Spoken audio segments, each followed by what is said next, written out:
이번에는 의료 전달 체계 문제를 좀 짚어보겠습니다. 국내 의료 전달 체계가 유명무실하다, 뭐 이런 지적에 대해서는 여기 계신 모든 분들이 큰 이견이 없을 것으로 생각이 됩니다. 정부도 이 문제를 해결하기 위해서 별도 협의체도 꾸리고 나름 뭐 노력은 하고 있지만 아직까지 뾰족한 그런 대책을 내놓지 못하고 있는 상황입니다. 자, 여기서 첫 번째 질문 드리겠습니다. 의료 전달 체계의 허리라고 할 수 있는 중소병원들이 지금 신음하고 있습니다. 각 캠프에서 가장 큰 문제가 무엇인지, 그리고 그 문제를 어떻게 해결하실지 묻고 싶습니다. 이번에는 김원종 부본부장님부터 시작하겠습니다. 예, 이 의료 전달 체계 과제도 제가 30년 정부에 있으면서 30년 동안 들었던 그런 과제인데 아직까지 해법이 없는 것 같습니다. 지난번 메르스 때도 이 문제가 지적이 의료 쇼핑 문제, 쏠림 문제가 지적이 됐던 것 같고요.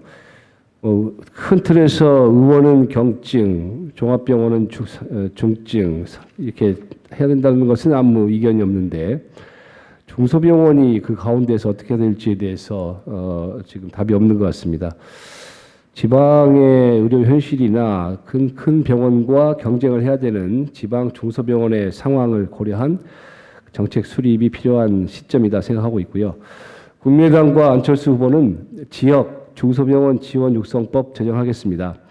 지역 중소병원에 대해서 교육 공무원을 겸임시키든지 약사 등 필요 인력을 확보하기 위한 지원을 담고 조세나 재정 지원 또 수가 가산 제도 등을 이 법에다가 반영할 그런 계획입니다. 그래서 인구가 저밀한 농촌 지역은 거점 병원을 주로 해서 취약지 군소병원을 네트워크로 묶고 병원 간의 인력 장비를 교류시키는 그런 방향으로 설계를 하고, 도시 지역은 대형 병원과 경쟁을 해야 되기 때문에 신속하고 저렴한 그러한 진료를 할 수 있는 응급이나 심내혈관 그런 필수 질환들, 호스피스, 전문병원 이러한 영역을 찾는 데 집중을 하도록 하겠습니다. 아울러서 재활, 호스피스, 악업성 같이 진료 후 사후 진료할 수 있는 그러한 방안도 마련을 하겠습니다. 중소병원 자체가 우리 지역사회 소중한 자원이기 때문에 공공 M&A 활성화 등을 통해서 수익성을 유지하기가 어려운 그런 병원들은 합리적으로 M&A 할 수 있는 그런 방안도 같이 검토하겠습니다. 네, 유승민 캠프부터 합니다. 유승민 캠프 박인숙입니다. 아까 약국에서 저는 화상 투약기 질문이 다음에 나오나요? 어쨌든 저는 화상 투약기는 별로 좋아하지 않습니다. 그 말씀을 드리고요. 중소병원 문제 참 어렵습니다. 딱 중간에 껴서 어떻게 생각하면 틈새 시장이라고 할 수 있는데 어떻게 생각하면 이것도 아니고 저것도 아니고 굉장히 경영의 어려움을 겪고 의사, 간호사, 인력 수급에 굉장히 어려움을 겪고 있는 것도 잘 알고 있습니다. 그래서 이게 중소병원이 살아날 수 있는 거 뭐 그냥 무작정 지원하는 거는 아니고요.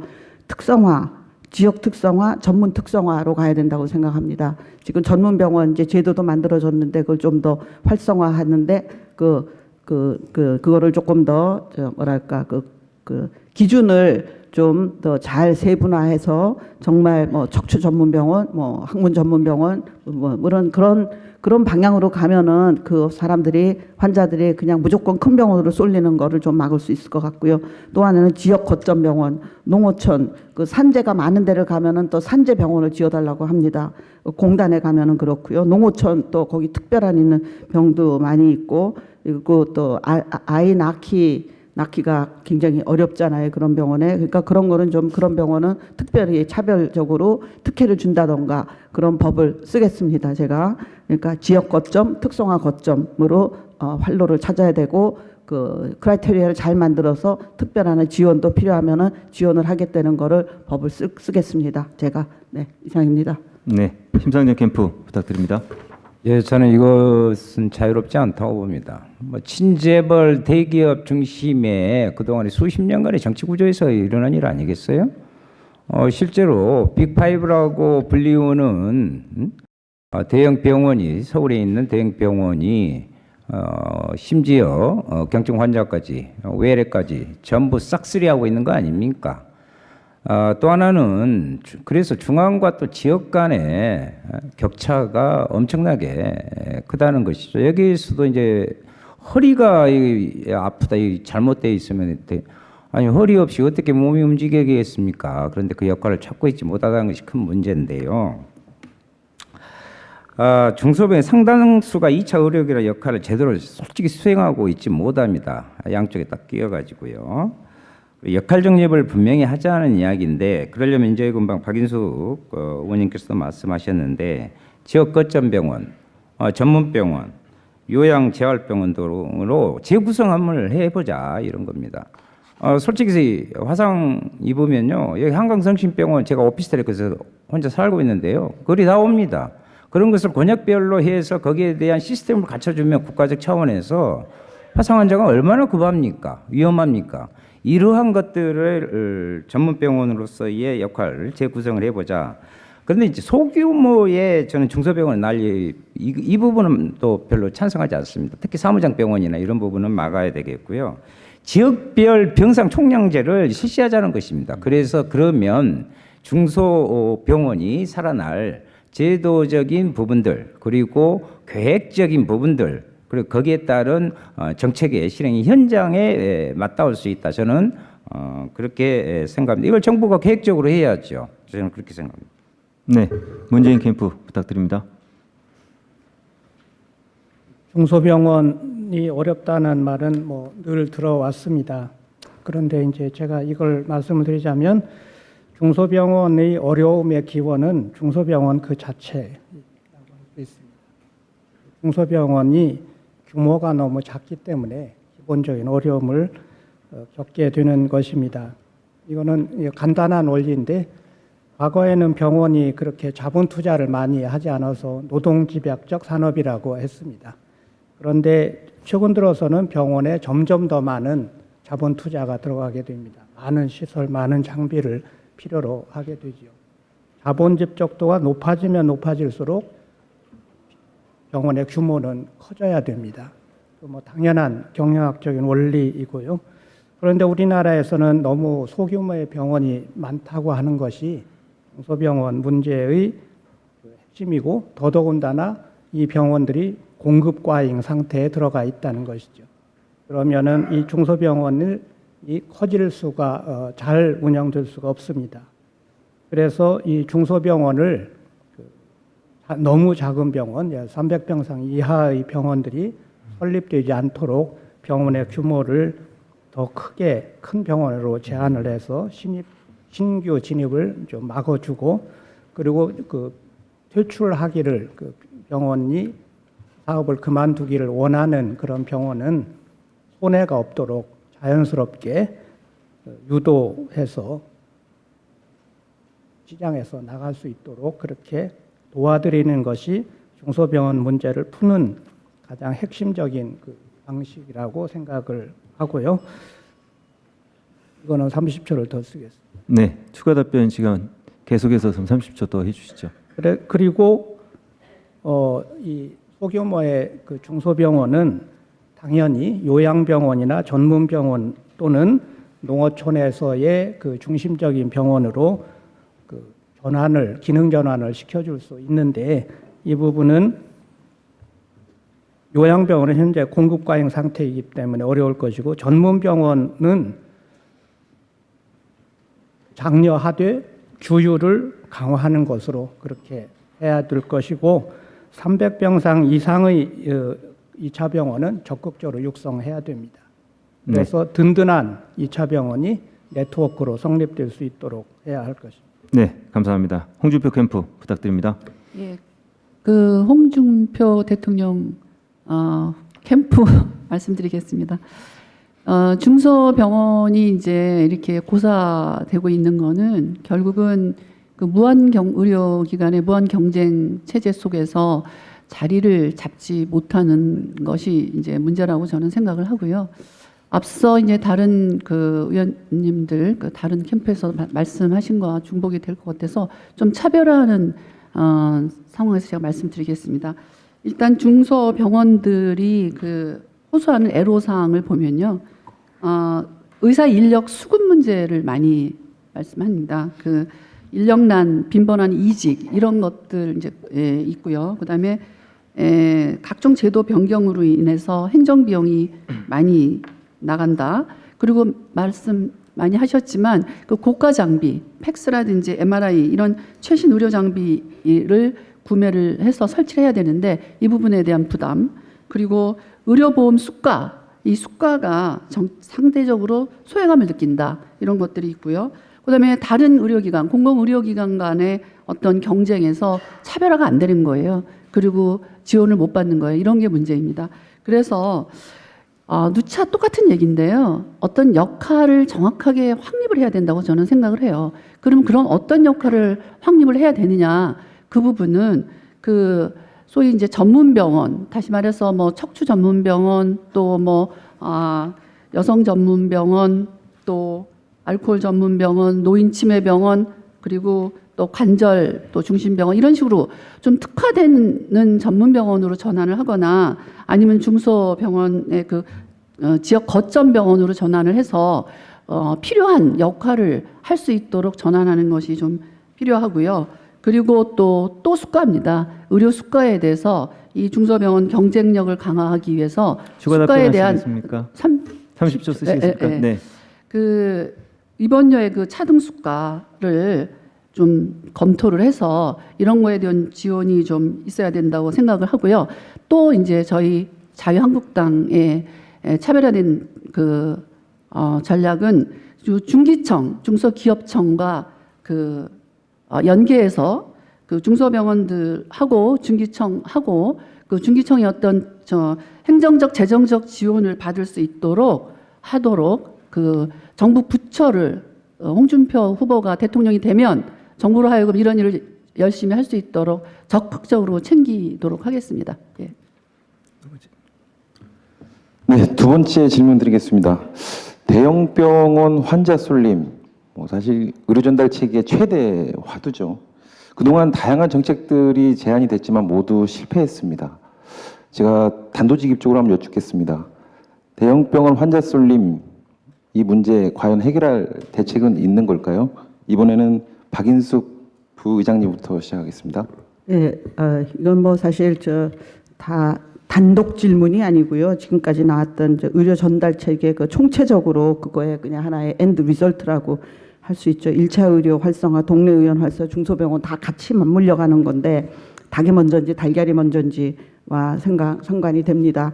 이거를 단숨에 해결하는 방법은 없고 이게 또 환자의 선택권을 과도하게 제한하는 것도 또 맞지도 않고요. 근데 사실 그 대형 병원의 개념도 조금 바뀌어야 됩니다. 얼마 전에 어느 대학병원에서 외래 환자 10,000명 돌파라는 단어를 썼습니다. 저는 굉장히 불쾌했습니다. 그 외래 환자 많이 보는 거 자랑이라고 떠드냐, 그런 생각이 들었는데, 그래서 이 대형 병원이 이제 대학병원에 변신을 해야 됩니다. 사실 원하지 않아서 그렇게 다 안 되는 게 아니라 연구 기능을 강화하고 그 연구 전문 병원이라든가 좀 그것도 이제 특화된 대형 병원으로 가야 되고 그냥 사이즈만 크게 하는 병원은 그런 거는 좀 그렇지 않아야 되고, 그래서 사실 미국서도 이제 환자를 병원서 이제 10여 년 있었지만 감기 설사로 대형 병원 가는 일은 없죠. 그거는 있을 수가 없는 일이고 대형 대학병원에서는 굉장히 특수 전문 분야 어려운 이제 이런 환자들만 외래로 보지 그거를 일반 환자들을 보는 거에 참 말이 안 되거든요. 그러니까 궁극적으로는 그렇게 가도록 인센티브라든가 그러니까 당근과 채찍을 같이 해서 연구 중심으로 가면서 거기 지원은 늘리고 그런 일반 환자 보는 거는 줄이게끔 그런 방향으로 점진적으로 가야 되는데 여기도 이제 수가가 문제고 또 그런데 같은 환자 예를 들면은 심장 수술을 해도 우리는 10명이면은 거기 100명이 하거든요. 게다가 연구 기능으로 가고 이제 티충이라든가 이런 데 가는데 우리는 그게 전부 환자 보는 데 쓰이기 때문에 똑같은 숫자의 진료를 해도 의료진의 숫자가 10명이 다 넘는데 우리나라가 미국의 GDP에 그렇게 10배 차이가 안 나는데 그런 데는 10배 차이가 나거든요. 그러니까 궁극적으로 그렇게 바뀌는 데를 노력을 해야 된다고 생각하고 제가 법안이 필요하면 쓰겠습니다. 네. 네. 심상정 캠프 부탁드립니다. 핵심 문제는 외래 진료를 과다하게 하는 것이죠. 1, 2차 부분에서 수행해야 될 부분까지 싹쓸이하고 있는 것이고요. 이것을 또 지속적으로 확대하고 있습니다.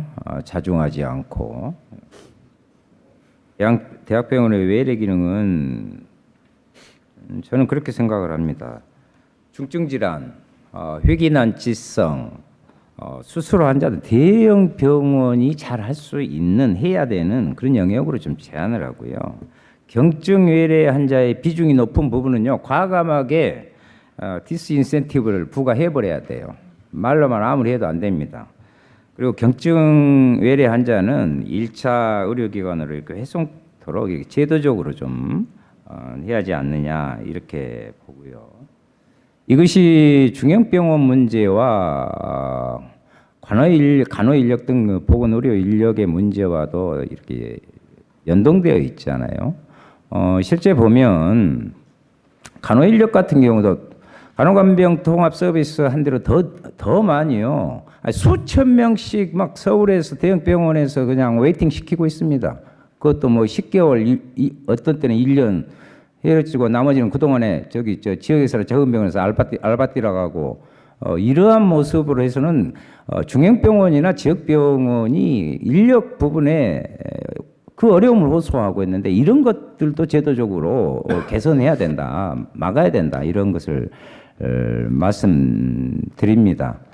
하여튼 이것은 그 위에다가 자꾸 그러지 마시오 해가지고 될 문제는 아니고요. 제도적으로 이 부분들을 개선하고 막아야 된다. 그것이 역할 정립의 제대로 된 문제다 이렇게 봅니다. 네, 문재인 캠프 부탁드립니다. 대형 병원 문제는 일단은 이게 그 대형 병원하고 그 3차 병원하고 2차 병원하고 1차 의료기관하고 실력 격차가 좀 줄어야 되겠죠. 그래서 2차 병원들이 아까 300병상 이상의 병원은 육성해야 된다고 했는데 믿을 수 있는 2차 병원이 각 지역에 있으면 3차 병원에 굳이 2차성 질환을 가지고 갈 필요는 없게 됩니다. 그게 굉장히 중요하고요. 또 1차 의료기관도 아까 1차 의료 특별법을 제정하겠다고 했는데 이게 단순히 재정 지원이 아니라 실력 강화로 이루어져야죠. 그래서 질 보장이 되는 방향으로 가야 1차 의료기관을 믿고 갈 수가 있게 되니까 이 실력 격차 내지는 이 실력이 뭐 시험을 보는 게 아니라 눈에 보이는 모습이 필요한 거거든요. 이런 것들을 해야 된다고 생각을 하고요. 거기에 맞는 여러 가지 대형병원의 의료 축소나 인센티브를 준다든지 수가 구조를 한다든지 이건 당연히 해야 될 것으로 생각이 듭니다. 그런데 그 일반적으로 말해서 병원이 의뢰를 줄이는 것은 제가 보기에는 약간의 충격요법이 필요할 것 같아요. 그래서 의뢰를 보지 않는 병원의 시범 사업을 해보도록 하겠습니다. 의뢰를 보지 않는 병원이 그대로 그 살아남는 그 시범 사업을 해서 병원이 의뢰를 보지 않아도 어떻게 관계가 되는지를 실증을 해보도록 그렇게 해보려고 합니다. 그런데 대형병원 문제가 막연히 대형병원 문제가 아니라 사실은 5개의 큰 병원의 문제이기 때문에 이 큰 병원이 너무 커지는 것을 막도록 하겠습니다. 네, 감사합니다. 좀 잠시 분위기가 좀 무거운데요. 제가 현장 질문 하나 드리겠습니다. 모든 보건의료 직역단체에 해당되는 얘기니까 주목해 주시기 바랍니다. 자, 아시다시피 보건의료 분야는 직역단체 이해관계가 첨예하게 엇갈리는 분야입니다. 죄송합니다. 홍준표 캠프 죄송합니다. 예. 왜 저를 처음이라서요. 이해해 주십시오. 저 깜짝 놀랐습니다. 죄송합니다. 소외되는 것 같아서. 분위기를 부드럽게 하느라고 지금. 그랬어요? 네. 죄송합니다. 예, 홍준표 홍준표 캠프. 대통령 예. 당당한 서민 대통령입니다. 그렇게 홀대하지 말아 주십시오. 예, 그 대형 병원 그 쏠림 현상 이건 사실상 의료계의 블랙홀과 같습니다. 모든 문제점은 여기서 발생합니다. 1차 의료기관의 활성화 또 중소병원의 어떤 고사되는 거 이것 때문에 문제가 발생하고 있습니다. 상당히 심각하고요. 그 의료 전달 체계가 붕괴되는 직접적인 원인이 바로 여기 있다라고 생각이 들기 때문에 이거는 제도적으로 반드시 여기부터 고쳐야 된다고 저는 생각을 합니다. 그 환자가 왜 가겠습니까? 대형 병원 가면 생명과도 같은 내 질환이 믿을 수 있게 치료가 되기 때문에 가는 겁니다. 그래서 그 교육의 질, 의사의 질, 질 관리 이거는 어떻게 인위적으로 할 수는 없습니다. 과연 할 수 있는 거는 제도가 무엇인가라고 고민을 해봤을 때 결국은 이것도 수가 돈입니다. 돈. 그래서 일단 대형 병원에서 그 외래 진료가 아닌 그 중증 그 아급성 질환을 치료할 수 있도록 그렇게 외래 진료도 제한하고 그쪽으로 갈 수 있도록 수가 조정해야 되고요. 또 본인 부담금도 대형 병원에 가서 경증 또 만성 질환을 하면 본인 부담금을 높이도록 해서 대형 병원 가면 내가 돈 많이 들어라는 거를 좀 알 수 있도록 해야 된다고 생각을 하고요. 마찬가지로 이것도 그 1차 의료기관이나 아니면 지역병원으로 환자를 회송하면 거기에 따른 회송료를 현실화시켜서 많이 회송할 수 있도록 이렇게 유인책을 발의를 해야 된다고 생각합니다. 그 의료 자원에 대한 효율적인 배분 이게 굉장히 중요하고요. 혹시 추가 답변하시겠습니까? 조금만 1분, 2분만 아니, 더. 30초입니다. 30초. 예. 예, 30초. 예. 갑자기 말을 끊어서